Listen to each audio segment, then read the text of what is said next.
చేశాను ఆయనతోటి. ఆయన ఎప్పుడూ ఒక సొంత కొడుకు కంటే ఎక్కువ చూసుకునేవాడు. ఆయన బయటలో చేస్తావు, చాలా జాగ్రత్తగా ఉంటావు నాన్న అని చెప్పి అనేవాడు. మా ఫాదర్కి బాగా ఫ్రెండ్. మా బావగారు కూడా చాలా దగ్గర బంధువు భీమవరం. ఎప్పుడు ఆయన ఊరు వెళ్ళినా కానీ చెప్తాడు, మనం చాలా బాగా చేస్తున్నాడు, మంచి ఆర్టిస్ట్ అవుతాడు అని always use to give me lot of blessings.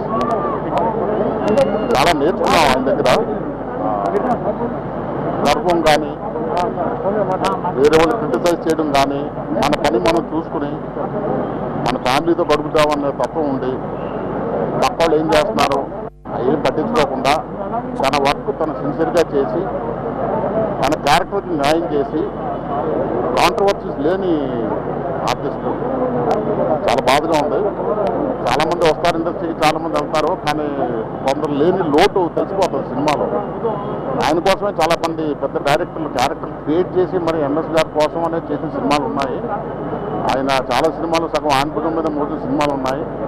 But ఈ లోటు ఎలా తీరుతుందో కానీ నాకైతే పర్సనల్గా చాలా లోటు. I miss my uncle very much.